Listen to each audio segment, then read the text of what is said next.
পার্থ চট্টোপাধ্যায়ের জেল মুক্তি এখন সময়ের অপেক্ষা। নজর রাখবো সেই খবরে।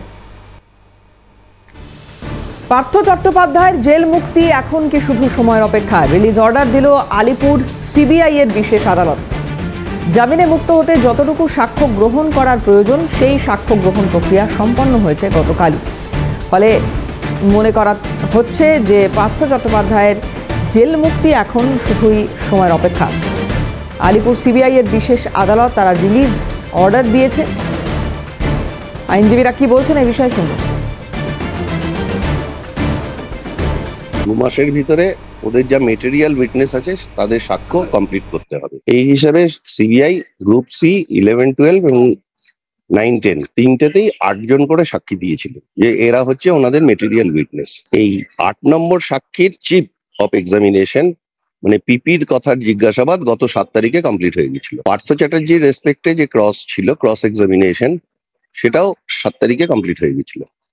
আজকে 10 তারিখে আদার যারা ছিলেন এই কেসে তাদের সাক্ষ্য প্রশ্ন করা উইটনেসকে কমপ্লিট হলো। মানে সুপ্রিম কোর্টের অর্ডার অনুসারে সুপ্রিম কোর্ট বলেছিল এই কটা অর্ডার হয়ে গেলে, সাক্ষ্য হয়ে গেলে shall release the accused person. তাহলে এখন জজ সাহেব রিলিজ অর্ডার পাঠাবেন, আমরা বন্ড ফার্নিশ করব এবং পার্থ চট্টোপাধ্যায় বেরোবেন। কেস একসাথে ট্রায়াল চলছিল সুপ্রিম কোর্টের ডাইরেকশন অনুযায়ী। RC3, RC4, RC5 এই তিনটেতে হচ্ছে আপনার গ্রুপ সি 11, 12, 9, 10 এই তিনটে ক্যাটাগরির যেটা চাকরি নিয়ে যে গন্ডগোল বা অভিযোগ সেটা নিয়েই এই বিচার প্রক্রিয়াটা চলছে। এরা বেল মুভের জন্য গেলেন পার্থ চ্যাটার্জি, সুব্রেশ ভট্টাচার্য এবং SP সিনহা। এদের বেল অর্ডার দেওয়ার সময় একটা প্রি কন্ডিশন দিয়েছিলেন অনারেবল কোর্ট বলেছিলেন যে যারা মেটেরিয়াল উইটনেস তাদের যদি সাক্ষীটা হয়ে যায় সেই সাক্ষ্য গ্রহণের পর তারা কিন্তু রিলিজ হবেন। কিন্তু জামিন দিয়ে দিয়েছিলেন, কিন্তু বন্ড বা ফার্দার ফর্মালিটিস হবে না যতক্ষণ না সেটা কমপ্লিট হয়। সেই জন্য আমরা আজকে কোর্টের কাছে মুভ করেছি যে এবারে বন্ডটা ফিক্স করার জন্য অ্যামাউন্ট ব্যান অল কন্ডিশনস সেগুলোর জন্য, এবং কোর্ট বলেছেন আমি দেখে নিয়ে অর্ডার করছি। অর্ডার রিজার্ভ আছে, এখনো ওই বিষয়ে অর্ডার করেননি। সেটাতে রিলিজ আজকে হবে, হতেও পারে। বিজেপি নেতা দিলীপ ঘোষ কি বলেছেন শুনবো।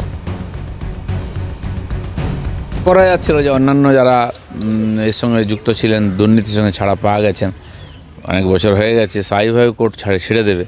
কিন্তু ছেড়ে দিলে এই ধরনের যে কেস হয়েছে, যে দুর্নীতি হয়েছে, তো তার দোষীরা কীভাবে সাজা পাবে, এটাও চিন্তার বিষয় আছে। সৌভিক গিরি আমাদের প্রতিনিধি রয়েছেন, সরাসরি চলে যাবো সৌভিকের কাছে। সৌভিক, কি খবর রয়েছে?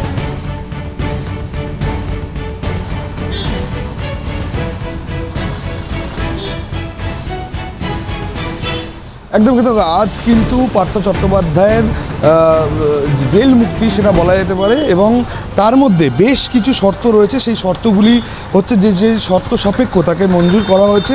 অনুমতি ছাড়া পার্থ চট্টোপাধ্যায় বিদেশে যেতে পারবেন না। দ্বিতীয়, অভিযুক্ত পার্থ চট্টোপাধ্যায় পাসপোর্ট আদালতে জমা রাখতে হবে। মামলা সংক্রান্ত বিষয়ে কোনো সাক্ষী এবং অন্যান্য ব্যক্তিদের সঙ্গে আলোচনা করা যাবে না। সাক্ষীকে প্রভাবিত করা যাবে না। এরকম বিভিন্ন শর্ত সাপেক্ষে 90,000 টাকার বন্ডে কিন্তু তার জামিন হচ্ছে। এবং পার্থ চট্টোপাধ্যায় বর্তমানে একটি বেসরকারি হাসপাতালে রয়েছেন, বাইপাসের ধারে একটি বেসরকারি হাসপাতালে রয়েছেন। সেখান থেকে হয়তো আজকেই তাকে যে বিভিন্ন প্রক্রিয়াগুলি রয়েছে, বিভিন্ন সই-সাবুত রয়েছে, সেগুলি করার পর কিন্তু তার জামিন মঞ্জুর হতে পারে। যে মামলাগুলি চলছিল সেই মামলাগুলির পরে কিন্তু পার্থ চট্টোপাধ্যায় অবশেষে জামিন, এবং পার্থ চট্টোপাধ্যায়ের সহ কিন্তু আরও দুজনেরও কিন্তু আজকে জামিন রয়েছে।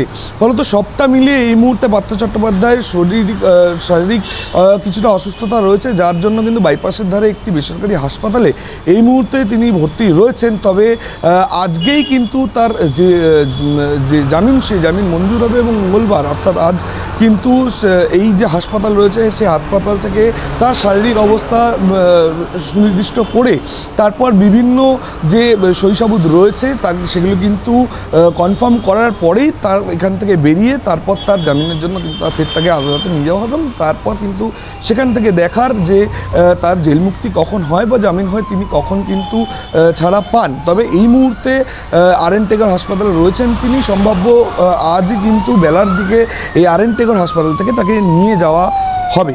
দেবারতী, ধন্যবাদ সৌভিক। কথা বলছিলাম, সৌভিক গিরি ছিলেন সরাসরি।